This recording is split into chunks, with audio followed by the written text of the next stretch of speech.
Okay, so you're scrolling through profiles, right? Yeah. And you stumble across, like, this unbelievably perfect match. Uh-huh. Like, they enjoy all the same weird stuff you do. Right, right. You know, that guilty pleasure band, the obscure book series, it's almost too good to be true. Yeah, and it's easy to get caught up in that, could this be the one feeling? Exactly. But that's what we're digging into today.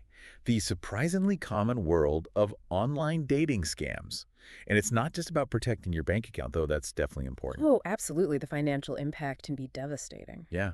But we're also talking about guarding your heart because the emotional toll of these scams is very real. It is, and what's so interesting and disturbing is how these scammers exploit that very human need for connection.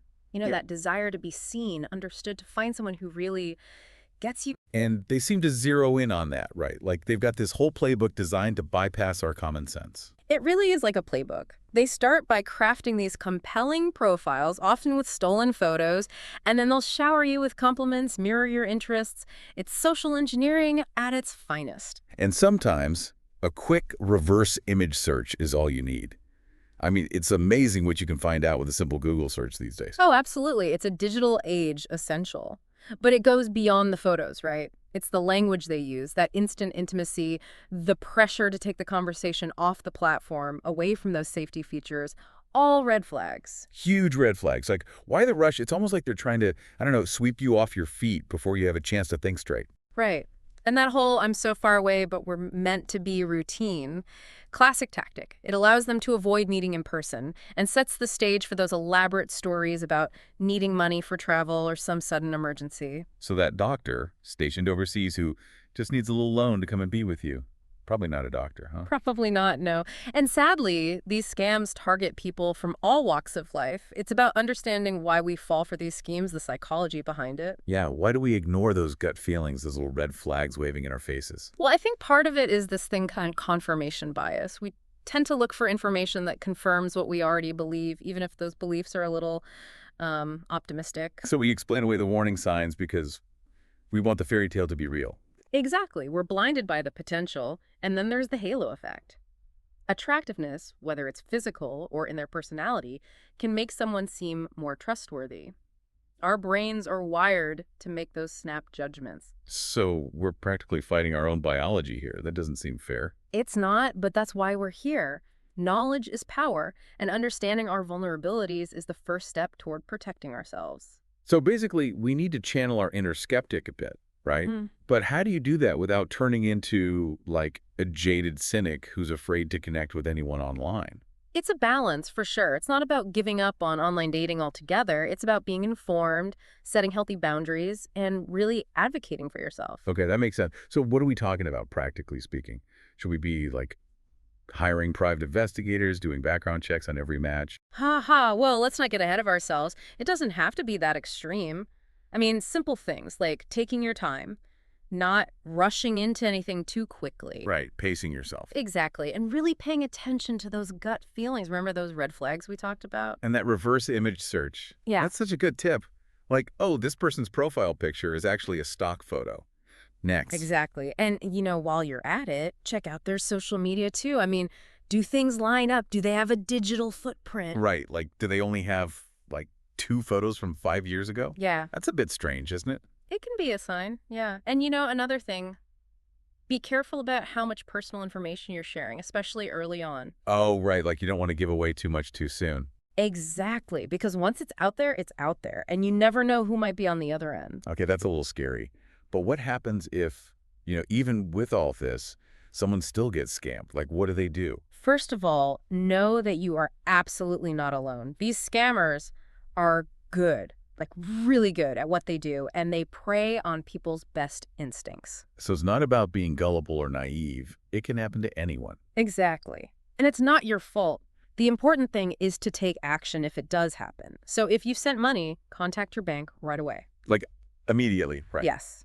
And report the scam to the dating site or wherever you encountered this person. Does reporting it to, like, the authorities actually do anything? Yes, absolutely. Reporting it, even if you feel embarrassed, and I get it, it's a very personal thing to talk about, but reporting it really helps. So they can track these guys down. It helps law enforcement agencies identify patterns, track down perpetrators, and hopefully prevent it from happening to someone else. So it's like adding your piece of the puzzle, really, the more information they have. Exactly. The clearer the picture becomes. And remember, it's okay to reach out for support, too. Talk Okay. to someone you trust, a friend, a family member, even a therapist if you need to. Because the emotional impact is real. It's not just about the money. It's not. It's about feeling betrayed, violated, and it's important to allow yourself to process those emotions. That's so important. Okay, so we've talked a lot about protecting ourselves, but what about protecting our loved ones? Especially like older adults who might be more vulnerable to these kinds of scams. That's a great question. Honestly, communication is key. Have those open and honest conversations with your loved ones. Share this information with them. Empower them to be cautious. Right, because sometimes they might not want to talk about it because they feel embarrassed. Of course, and that's totally understandable. But create that safe space where they feel comfortable asking questions, sharing any concerns they might have, even admitting if something feels a little bit off. Because it's better to be safe than sorry. Right, absolutely. And it's not about being patronizing or dismissive. It's about approaching it with empathy and understanding and wanting to protect them. Okay, so that's the human side of things. But what about the tech side? I mean, with all this talk about AI, are these scams getting, like, more sophisticated? Oh, yeah. It's like a constant game of cat and mouse. Hmm. As technology gets more advanced, so do the scammers. So it's not as simple as spotting a misspelled word or a weird email address anymore. Unfortunately not. We're seeing things like AI-powered chatbots, deepfakes, things that can really mimic human interaction. Okay, so now I'm a little freaked out. So, like, how can you even tell what's real anymore? That's why it's more important than ever to be vigilant, to really pay attention and not be afraid to question things. That's like we need to develop a whole new set of digital street smarts. I like that. Digital street smarts. And just like in the offline world, it's about trusting your gut, being aware of your surroundings, and taking steps to protect yourself. So it's like we need to constantly be on guard, right? But how can we stay ahead of the game when the game is constantly changing? Well, we might not always be able to stay ahead, but we can definitely stay informed. And that's key, really. Keeping up with the latest scams, the new tactics they're using.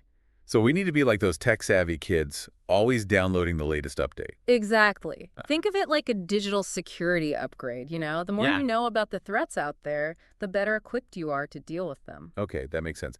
So where do we go for these security upgrades? Are there, like, courses for this stuff? Haha. Well, there are tons of great resources online, like the Federal Trade Commission website, the FBI's Internet Crime Complaint Center. They've got a wealth of information. Okay, those sound like good places to start.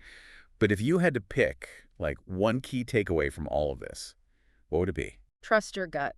Seriously, in this day and age, with all the technology that can make things seem so real, our instincts are our best defense. Like, if something feels off, even just a little bit, Listen to that voice, because it's usually. right? Because at the end of the day, we have the power to say no, right? Yeah.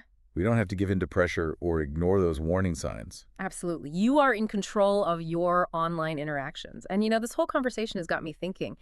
It's not just about online dating, is it? It's about trust in the digital age, period. Oh, that's interesting. So, like, how we build trust online in any context, not just romance. Exactly. Whether it's professional networking, online communities, even just like buying something from a new website, the same principles apply. Be cautious, be aware, don't be afraid to ask questions.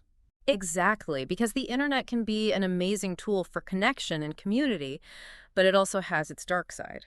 So we got to be smart about how we navigate it. Precisely. It's about finding that balance between being open to new possibilities, but also protecting ourselves from potential harm. Well, on that note, I think we've covered a lot of ground today. From the psychology of scammers to the importance of trusting your gut. And don't forget those digital security upgrades. Right. Be sure to check out the show notes for all those helpful resources we talked about. And until next time, stay safe, stay informed, and remember, your heart is worth protecting, both online and off.